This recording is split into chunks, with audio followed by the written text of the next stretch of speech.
Salut Anno, man dama jaaxle sama papa ñaari jabar la amoon moo décédé suñu doom bàyyi génnee ñu avec la complicité de mon oncle. Pour ñu bañ a am dara lu ne def naa ko dama doon jaay sama bopp sax pour dundal samay rak tellement dafa metti woon bëgg nañu miraas sama papa waaye ku ci wax feebar. wala nga dee sama papa gaañu na depuis 15 ans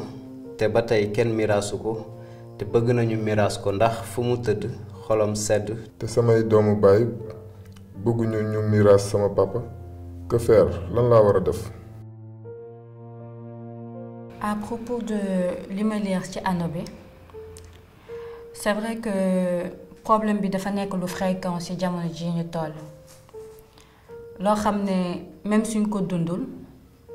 am na ñoo xam ne dund nañ ko mu nekk ay nit yu ñu jege. C'est un problème assez compliqué parce que boo xoolee benn problème la bu nar a jur yeneen problème déjà su ma comprendre bu baax on est dans le cadre d'une famille polygame seen papa moo décédé donc mu bàyyi leen fi alal boo xamante ne war nañ ko miraas c'est-à-dire lu mu leen doon dundalee avant muy dee bu décédé war nañ ko tasaare njabootam bi mu doon dundal quoi pour que ñu am lu ñu mën a jàpp ba kër ñu mënal seen bopp. loolu defuñu ko am na ay tiraillements entre les différentes familles c'est-à-dire ci épouses yu wuute yi ba tax na kenn ci njabootam dem na di prostituer wu pour dundal ay frères am wala ay sœurs am donc loolu je vois que c'est un problème majeur lan moo ko indi rivalité peut-être entre co-épouses ba tax papa décédé kenn miraasul ba mu indi kenn ci ñoom di dem di prostituer wu pour subvenir à leurs besoins te peut-être seen papa bu doon dund mën na bañ a demee noonu. Bon lu doy waar la ci man lu doy waar parce que d'habitude loolu nga fiy gis lu ci ëpp famille boo dugg loolu ngay gis bu demee ba paa yi wala mère yi nekkatuñ fi ñu war leen miraas duñ leen miraas parce que soit dañuy xëccoo suuf wala di bañ seen doom ñi nga xamante ne ñoo bokk ndey ak baay ëppale leen ci wala dara te lu ci ëpp fenn lay mujjee mooy soit boo ci naree wax bu ëpp wala wax bu bari une semaine wala 1 mois 2 mois dootuñu la gisati wala dootoo fi nekkati wala nga dof wala nga dee. waaw man li ma leer nii moom dafa nekk loo xamante ne lu metti la te dafa nekk loo xamante ne sénégalais yi dañ koy dund saa su nekk te bari na am ñu feeñ am ñu feeñul kii dafa génn rek wax mais loolu ñu koy dund dafa metti te sa papa bu génnee àdduna miraas dafa nekk loo xamante ne lu graaw la ndax ñun dañoo am ay réalité te vraiment c'est trop parce que man je pense que ni nit ki comme boo demee bàyyi fi say alal pour say doom la ñëpp ciy bokk yam donc je vois pas pourquoi nga nekkatuloo fi suuf beeg alal beeg yooyu yëpp mën nga ko amal sa bopp donc loo xamante ne dañ la ko fi bàyyi mën ngeen miraas ku nekk am loo ci am nga am ko après dem sa yoon mais 15 ans nga toog paa bi gaañu 15 ans mënuñu fexe ba miraas ko parce que yaa ngi bëgg ëppale sa sœur wala yaa ngi bëgg ëppale sa frère man rafetluwuma ko. waaw li koy waral tout au début foofu lay commencer parce que bu ñu nee doomu baay mooy co-épouse am na sama papa am na benn jabar am na ñaari jabar ñett wala ñeent d'après si ñu ko suñu diine l'islam permettrait am na ñoo xamante ne ci yaay yi lay commencer d'ailleurs kii dafay nekk première femme dès l'instant où mu am co-épouse problème yi dafay commencer parce qu'il ne veut pas partager son mari c'est ça le problème wala ëllëg tamit bu fekkee ni paa bi am yàlla mayoon na ko teraanga bu décédé buggul teraanga yooyu noonu ay doom di ko partager ak ñeneen. yooyu yëpp ci parents yi la au début ndax ay doomu baay boo leen yoree il faut relation bu am doole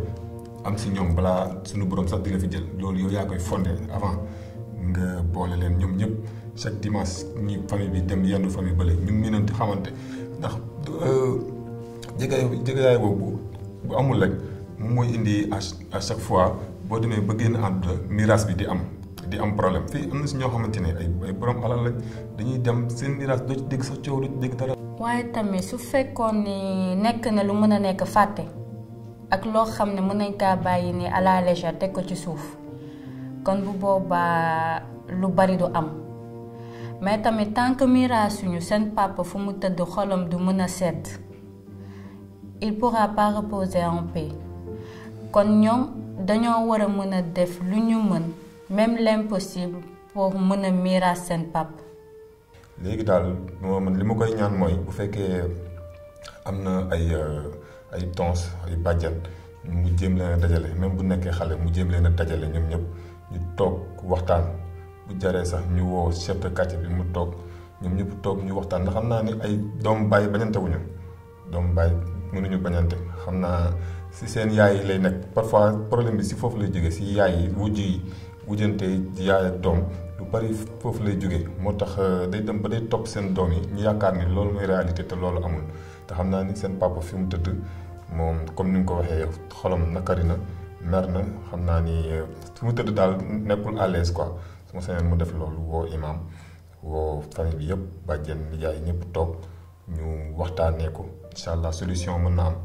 wala tamit papam su fekkoon am na ñoo xam ne dañ ko daan déglu famille bi tamit moom mu xam ay nit yoo xam ne suñu ñëwee au sein de la famille waxtaan ak ñoom dinañ mën a waxtaan ak ay oncle am wala beneen famille ay doomu baayam ba ñu war a mën a miraas. à mon avis li koy expliquer mooy comme moom moo dem ba expliquer loolu que ne ku ci wax sax di ko jéem a lijjanti da ngay dee. On est en Afrique au Sénégal surtout on a nos réalités africaines et sénégalaises surtout bu fekkee ne conflit d'intérêt dafa am benn problème am lu ñu war a séddoo kii daf ci war a am kii war ci am mais man nee naa man kese maa koy jël mais je vais réunir tous les moyens de mon côté pour xañ ñeneen ñi quitte à ce que ma recourir à des pratiques mystiques pour pouvoir éloigner beneen famille bi pour accaparer tout. Donc je pense que c'est la seule et l'explication unique et valable boo xamante ne moom lañ ko mën nañ ko joxe loolu quoi. oncle bi moom dafay jàppale ñi nga xamante ne moom la bokkal ndax la plupart noonu lay demee parfois am na si ñoo xam ne sax dañ leen di nëbb sax seeni biens yu waajur te yooyu oncle yi yu bari ñoom ñoo ciy jàpp di ko nëbb ba nga xamante ne yenn biens yi sax ñoom ñoo ci teg seen loxo ba nga xamante ne ñoom duñ ci yëg dara te nag nijaay boobu li mu def moom du nekk loo xamante ne moom la war a def moom li mu doon def mooy fédéré boole. soxor tamit ci la bokk parce que man je peux pas concevoir yow sa papa nga bokk ak ay nit sa papa nekkatu fi nga war ko miraas ngir sa papa defuloo ko mais yow yaa ngi xalaat ni tey bu ngeen miraasoon diw war na la mën a ëppale wala diw war na la mën a gën a nekk ci jàmm or ko du loolu. ñaar yi moo fi nekk quoi ci sëy wala ci dundu doomu aadama aussi soit dogme lay doon wala mu nekk droit te je pense que droit la loi religieuse le dogme maye na ko que góor ki en tant que musulman bu fekkee mën na ko mu épouser jusqu'à 1, 2 ba 4 épouses. droit aussi maye na nit ki bu bàyyee ay doom li nga xamante ni moom la doon dundale muy alalam mu bàyyee ko ñu mën ko partager ñoom seen biir donc loolu ce n'est pas une erreur que nit ki nekk dans une famille polygame am ay jabar yu bari am ay doom yu bari mais le problème qui se pose mooy dès le début bu fekkee ni la communication ne passe pas entre les concernés c'est-à-dire le mari et ses différentes épouses mu xamal leen lan moo leen boole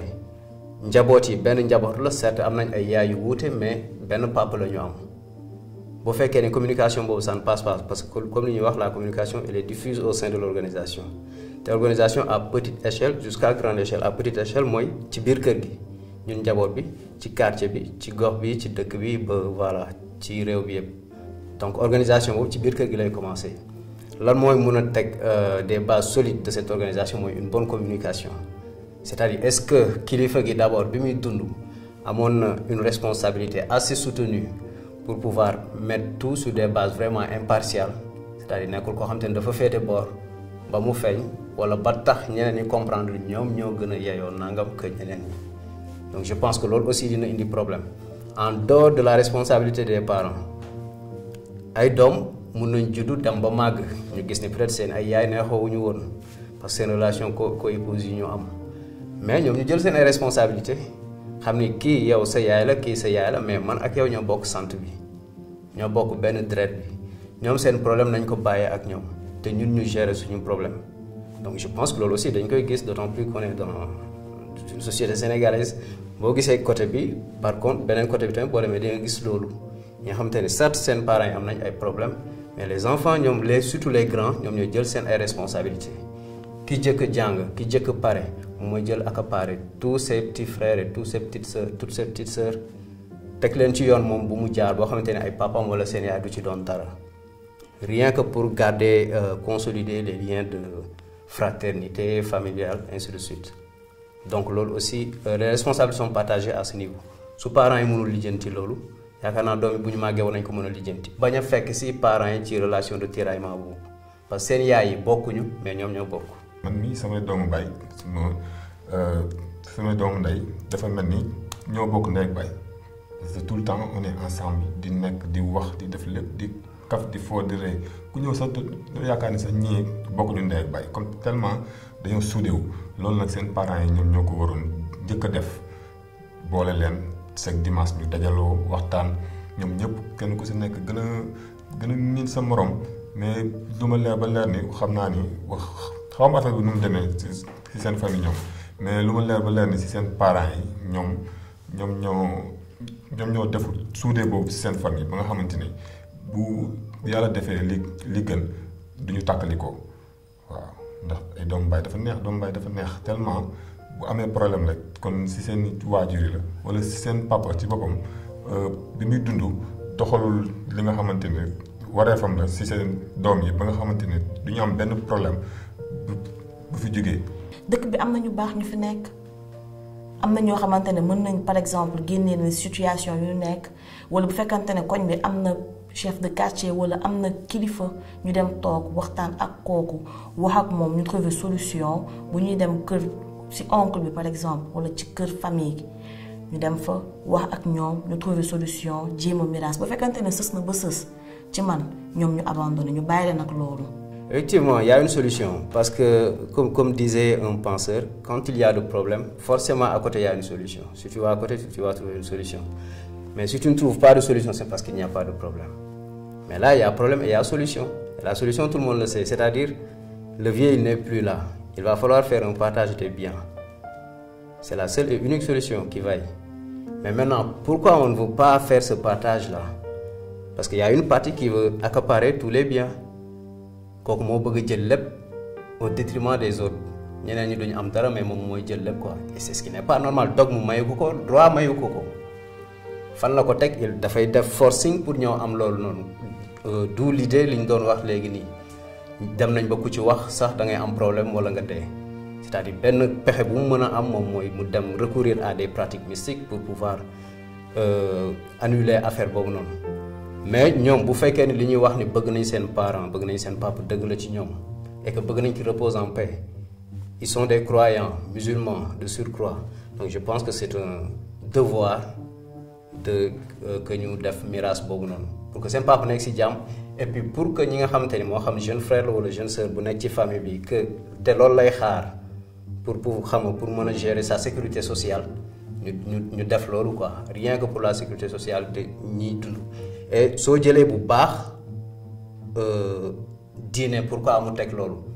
parce que pour loolu la parce que paa bi dafa nekkoon di leen dundal ci alalam peut-être bu ko fi bàyyee parce que nit mun na dee de bàyyi ay doom yu tuuti yu xamagul dara yu amagul majorité civile tout comme nit mun na dee bàyyi ay doom yu mag yi ndaw bu fekkoon ni diine tracé wul loolu régirul système boobu noonu ñi ëpp doole mun nañ am la mainmise sur les autres. mais diine dafa wax ni comme kii wàcc na te moom moo nekkoon seen responsable vraiment parental nekkatu fi lii la leen doon dundalee lii nañ ko jël ñu partagé ko ci famille bi kuy jàngi na dem jàngi ku si lekk pour màgg na lekk pour màgg ku si faju na dem faju donc pour assurer quand même une continuité de cette famille là. man nag lu may conseiller ano bi mooy bu mu mës a xalaat ni dafa bon. à travers moom lu muy dund en ce moment parce que fii àdduna léppay jeex lu mu mën a dimbalee frère am yi ak yaayam na ko def lu mu mën tamit su xamee ñoo xam ne mën nañ ñëw wax ak fameem pour ñu mën a miiras en paix moom ak ay doomu baayam ñépp nekk ci jàmm mu def ko te bum leen mës a teyal dara